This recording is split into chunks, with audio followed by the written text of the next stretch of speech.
No, I don't normally do this, but there will always spoilers up ahead for the subject in question. If you want to avoid them, go see it for yourself before coming back. The experience will be worth it. For those sticking around wherever you have seen it, or you just don't care for spoilers at all, which is totally cool by the way, here's the video.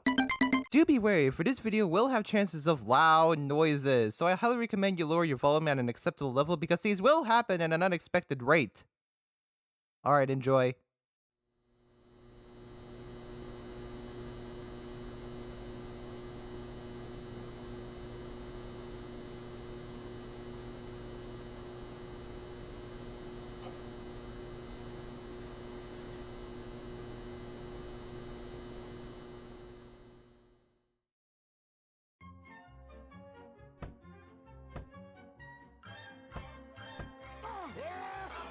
Oh, that's gross. Oh, that's terrible. Oh, that's horrible. Oh, that's revolting. Oh, that's actually pretty nice. Oh my gosh, that's disgusting! Hey Caleb, what you doing? Nothing. Anyways, what brings you to town? I don't think a walled-off area like this counts as a town. Well, of course it does. It has a very store standing in, a soccer field, a community pool, a railway station, and a small cabin or whatever the hell it's supposed to be. What more can you want? Alright, I guess you have a point. Anyway, you remember a show called Grossology? Yeah, what about it? You wanna look at it? Well, hell yeah, let's go! Ouch. So those who don't know me, hi, how you doing? And I'm Emma. I'm a good friend of Caleb and just so happen to be here because... yeah. Alright, all introductions aside, let's talk about white TV. If you're Canadian, you should be familiar with it, but for those who aren't, it's basically the Canadian cousin of Nickelodeon, as well as Teletoon with Cartoon Network and Family with Disney Channel. While half of its programs are imported from Nick, it does have its own original programming, such as League of Super Evil, Ruby Gloom, and Beast Wars. Oh, I like you, pussycat. Yes. Today we're going to be watching one of YTV's original shows. One that's not only action-packed, but also educational in a sense. How can it be both of those days? That's just stupid. Well, it was made for kids, what did you expect? But everything you look at is made for kids. That's just weird. Not necessarily. No! You're both adults! You should be looking at adult stuff! Why is everyone this stupid so they look at kiddie stuff? All of you are nothing but a bunch of childish freaks! Thanks, Caleb. Hey, I have to maintain the status quo somehow. What status quo? Grossology, or Glurp Attack here in Quebec, because Quebecois dubs, am I right, was a show that ran from 2007 to 2009 with a total of 2 seasons and 52 episodes in total, or 26 episodes per season. The show basically covers different types of disgusting stuff for each episode. Snot, mold, parasites, fecal matter. Basically whatever gross thing you can think of. This show has covered it all, no matter how disgusting they are. So, hope you folks each have an iron stomach, because this is exactly what we're going to be talking about for the next, how many minutes of this episode? Actually, when I watched this, I wasn't grossed out, surprisingly. Does that make me a weirdo? Yeah, you're fine. I wasn't normally grossed out by it either anyway. That's good then. Proper dental hygiene starts at home. Before we dive into the show, let's talk about its origins first. Essentially, and as per somewhat usual, Grossology started out as a book series written by a Miss Sylvia Brandsey. It's a non-fiction series that covers, well, anything and everything gross. Not much really to say about that. That's interesting. Kinda wish I heard of it. You know, I do remember seeing the first 2 books back at my old elementary school though, so there's that. Except I never got around to actually read them either, and now I regret doing that. That, and I don't think I could find any of them at any of the major or independent bookstores I've been to. Thank the gods for the internet, though. Now, we don't know if we can even find the original books. We were able to find them through the Internet Archive, as a curious one usually does. The first book covers the various bodily functions and conditions of the human body, such as vomit, earwax, sweat, and scabs. The next book, Animal Grossology, covers animals that either also make or even eat whatever comes out of our bodies, such as leeches and hagfish. The final main book, Grossology Begins at Home, covers germs and pests that can be found hiding away in your very home. Bathroom, kitchen, living room, and even the basement. You know, they all sound like they would be good for people who like gross things, as well as want to study biology in the future. I mean, if you think about it, they're kind of like junior books for the subject.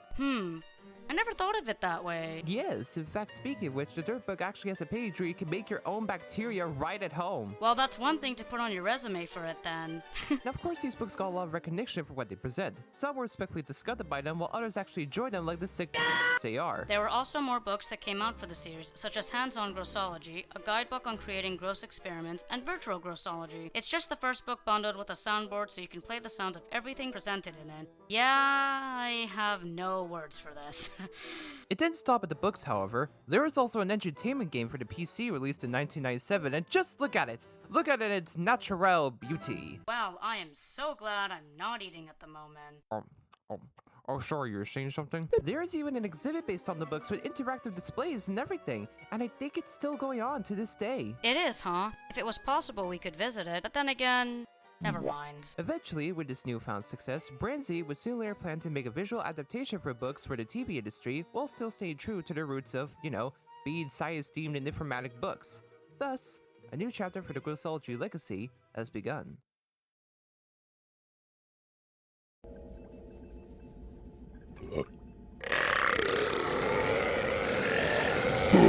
The Grossology show takes place in the city of Northeast Bumblefuck. It follows siblings Ty and Abby Archers to go on with their personal lives as well as their double lives working as agents for the Bureau of Grossology, or the BOG as I like to call it for short. Their missions usually follow them stopping the various villains seen throughout the show, as well as mutated animals every once in a blue moon, all while keeping their double lives a secret from their friends, family, or also enemies as well. Besides the Archer siblings, there's also other members within the BOG. Lab Rat, an introvert who runs the agency's gag lab, as well as his pet rat Hermes, and the director, or Director Munson, we'll be calling him. Why Munson? I don't know, he looks like a Munson. Well, anyway, he, despite the agency he runs, can be easily stressed out and grossed out, and would in some cases take all the credit for his leadership on some of Ty and Abby's missions. But he does sometimes put himself out in the field when necessary, even if he doesn't like it. Besides the agency itself, there's the other folks around town. Ty and Abby's parents, Harvey and Petunia Archer, a waterworks manager and an entomologist respectively. Naomi, a kind and caring soul, and also Ty's love interest. Andy, a basic nerd that sometimes can't stop thinking with his own dick. Age. The basic popular school because you have to have a show involving high school with one of these kinds of people, I guess. Fun fact, her voice actress Melissa Altro voiced Muffy from Arthur. Let that sink in there. Hello? And the police agency's stern and cool-headed detective, or Detective Gordon as we'll call him. Why Gordon? I don't know, he looks like a Gordon. There's also this one guy from Series 2 called Professor Skinner. He basically makes gadgets for any situations that happen in Northeast Bumblefuck. The show runs under a Vil of the Week type of status quo, with each episode focusing on at least every subject that's been presented in the books. Here are some examples. Lice, Bad breath, allergies, leeches, hagfish, vomit, teeth rot, zits, fruit flies, and even literal and this is just a handful of everything the show's covered. For each subject presented, they always present a brief description for each of them, including how they work, what symptoms are for it, and even how to combat them. For example, tooth rot is caused by eating too much foodstuff with sugar in them and can put your gums in a bleeding pain if your teeth's not taken care of enough.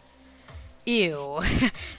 That's very horrifying and uncomfortable, honestly. Vomiting works as a bodily reaction to anything that enters our stomach that it doesn't agree with. It can also work if we eat too much food at a fast pace or just purely from anxiety. And lice are parasites that can appear in your own hair and suck your blood, and how they do it is by injecting a tube-like mouthpart on your scalp and suck the blood from a vein in your head, similar to a mosquito. I know this because I've been doing research on this parasite for a while, out of pure curiosity. Now, although they're usually tame for each of us, there are a few subjects that we personally didn't like. One of them, particularly for me, was the subject of diarrhea. I really hated that feeling because it's one of those things that can happen when you least expect it. As for me, the one subject I didn't like was athlete's foot.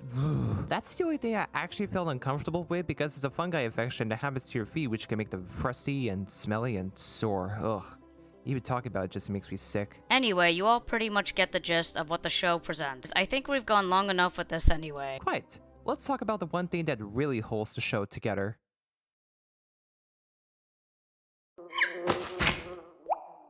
It smells like crap. Oh, it is crap.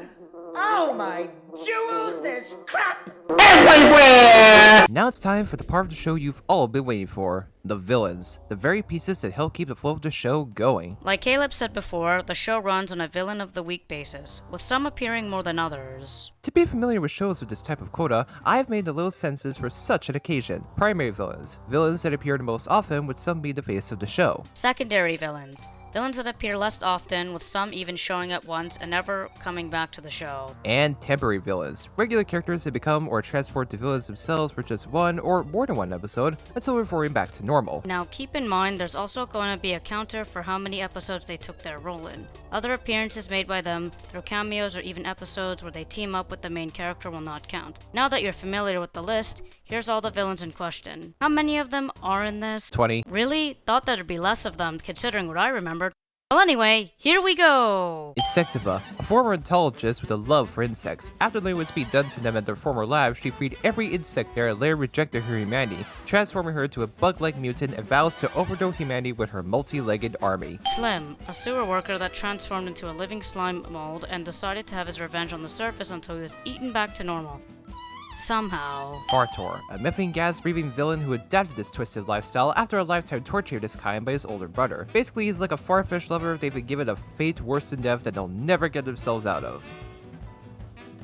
I'm saying that these type of people could go f*** themselves. Sloppy Joe, the filthiest man to ever live. Despite his childish nature, his engineering skills surely make up for it. However, he sometimes shows his good side. He's also one of my favorites. Helena Globin, a former beauty pageant star who freaked out after getting a scab on her. Returning under her new alias as a scab fairy, she's able to create a biotech wand that can not only remove scabs, but make artificial ones too. Lance Boyle was the top agent of the BOG, but after betraying his own agency from jealousy and a misfire with a shrink ray, causing his head to swell up into an actual boil, he was terminated from the BOG and has since turned to a life of crime. Keith Von Cobbler, a basketball athlete who's crazed with being on top, so he creates a brand of shoes spiked with fungi that will give anyone who wears them instant athlete's foot. I bet if you showed the episode about to a foot fetish lover, that ought to make them change their ways instantly. I'm saying those people could go f*** themselves. Mr. Fowler, a tinkering janitor who is driven mad by Paige to take care of a pigeon problem at school. So he creates a mecha owl to get rid of them by cooking them alive. That is messed up, man. What the hell? Kid Rot, the parasitic other half of a character named Chester, after he tried to make a formula in his old school to prevent food rot, only for it to backfire and give him a Ryan touch instead, which eventually becomes Kid Rot, who then takes over Chester entirely. Dr. Cornelius Colin, a protocologist gone mad after being made fun of for his name and creates a genetically modified intestine to cover the entire world. What the f am I reading? Besides that, I thought he was kind of funny. Far Tai, a villainous alter ego of Tai created by Fartor during a time when he felt like it wasn't enough for the bog, but Abby soon brings him back to normal by the end of the next episode, so yeah. Darkrow Crevasse, an Englishman who hates light and wants to plunge the world into eternal darkness with the help of his army of nocturnal animals. I mean, I like the Night 2 as much as the next guy, but even I think that's a little too much. Frankenbooger, once a snot man created by Sloppy Joe until it crashed into a circuit box, which transformed it into Frankenbooger, a large snot creature that runs wild in the city, collecting snot to make itself bigger, until Ty and Abby were able to neutralize it with smoke into a little baby boy. Sarah Sania, a woman who experimented herself with plant DNA to take over the world with giant carnivorous plants. She's also another favorite of mine. Arachnidia, the rival sister of Insectiva. Like her sister, she also rejected and mutated from her humanity with her love for arachnids. As someone who fears arachnids, I ask myself, why? Frederick Follicle, a barber who couldn't keep up with the times and experimented on himself to gain control of his own hair, as part of his revenge against a world of hairstyling. Roger Pink Eye, a student at Ty and Abby's school who wants to do everything to expose their double life, while also wanting to become a grossologist himself. I was debating with myself whether or not to have him labeled as an actual villain, but I already put him in the list anyway, so oh well. Basso Profondo, a baritone opera singer who got humiliated after trying to perform a cursed note. Years later, he returned after consuming tons of meat and now sings through belches. Ew. But entertaining if that's your cup of tea. Gary Gumdrop. After his teeth rot away from eating so many sweets, he donned a persona to run a candy business while also fulfilling his sugary craving on the side. Until one day when he creates a new type of sweet with a formula that instantly causes tooth rot for anyone that eats them. Basically, he became one of those big everyone suffer the same way as I do type of villains. And finally, Gandhi McGoober, a countryman who hates city folk and commands an army of worms at his lake to rid of them away from there. And again, I ask myself why. So there you have it, 3 primary villains, 14 secondary villains, and 3 temporary villains. This took me a lot of patience to get this list done, but hey, at least I was able to go through with it. So you think you'll do something like this again in the future? Nope, I'm not doing that again, f that white noise. But what if you really do it again anyway? Well, you can shoot me for it then, I don't know. So if you're still around after all that, first of all, I commend you for your bravery and or toleration for starters, and let's go for our final thoughts. Animation. The animation was handled in Nelvana Studios through Flash, and much like their other works, they did a swell job on it. I like the blend of dark, gritty, and bright colors they made for both the backgrounds and characters, as well as the style they went for both the intros and CDM transitions. I also like how for the studio logo, they made a variant of it be covered in slime. Now that's a nice touch. The animation was well done in the way it was really able to capture the grossness in the show. Heck, some moments even made me cringe from them. But there were some instances where it was pleasing to look at. What I really liked about it was the action scenes. They were really swell to look at. Writing. Writing was just perfect. The team did a splendid job jotting down the details for each episode's subject as a way to keep the connections with the original books. And despite the fact they're non-fiction, it just goes to show you how to be on point with the source you're adapting. The writing was typically like your good old Saturday morning cartoon. The fact that they introduced villains that sometimes became reoccurring characters really made it enjoyable for someone like me who loves that trope in cartoons. Dialogue. Dialogue was great as well. The voice artists did a good job in having their voices fit their characters in terms of either their personalities or their appearances. Munson, Joe, Fartor, and Darkos I liked especially. Also, I should have said this earlier, but Fartor and Darko are actually my favorite villains just for their voices alone. I feel like the dialogue was okay. There were a few jokes here and there that made me chuckle, and that's mostly what works for me. Music. The show's soundtrack was splendid. While most of the soundtrack felt repetitive, the blended style of orchestral and spy-like instruments helped make the show more engaging. Plus, there was also the rare chance of a new track slaying popping out because, like I said from my review on Mummy Nanny, I believe you can make a good TV series soundtrack if there are more tracks introduced down the line. Though, I guess the instrumental ditties can be an exception from the argument. What I liked about the music is the themes it gave to represent some characters. Obviously, the main theme everyone knows is the theme that plays when Ty and Abby are defeating the villains and their lackeys. There were some themes that played for certain villains, which was a nice touch, since music themes are very important to make the viewers be like, oh, this theme is playing, which means this character is coming or is on screen. Now to our overall thoughts. Grossology to me is a great example on how to make something edutainment theme just entertaining overall. With a fluent cast of characters, including a good variety of villains, a dynamic art style, and the use of scientific facts behind the subjects the show tackles, this is something that I genuinely liked. While I too also really like the show, I think the show is a good show to watch if you like your typical heroes saving the world from danger, as well as protagonists trying to hide their heroic identity. But that's just my input. If you really do want to watch the show for yourself, the complete series can be found on the Keep It Weird channel on YouTube. Be warned though, some of the episodes for Series 1 swap places with each other, while about the other half of Series 2 went out of order at one point, so I highly recommend you consult the episode list on the show's Wikipedia page before jumping in. If you still got the stomach for the show itself, that is. Oh yeah, that too, of course.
Say, Caleb, I gotta ask, how did you get through the whole show without being grossed out? Well, to be honest, I just saw most of the stuff from there become part of the norm for me, so I think that could be why. I guess you have a tolerance for grossness. For me, it really depends. Yeah, I guess you could say something along those lines. Oh my god, are you alright? Yeah, I think it might be the fries I ate earlier, but I'll be fine. I don't think it's the fries, my goober. I think you've really come down with something. Oh, like you're suddenly the biology expert here. Oh, what the hell am I talking about?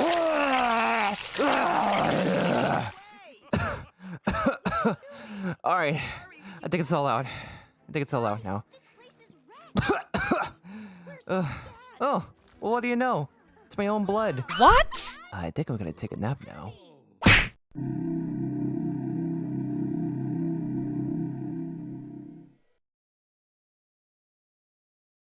If you're Canadian, you should be familiar with it, but for those who aren't, it's basically the Canadian cousin of Nickelodeon, as well as Teletoon with Cartoon Network and Family Guy with Disney Channel. What the f*** am I reading?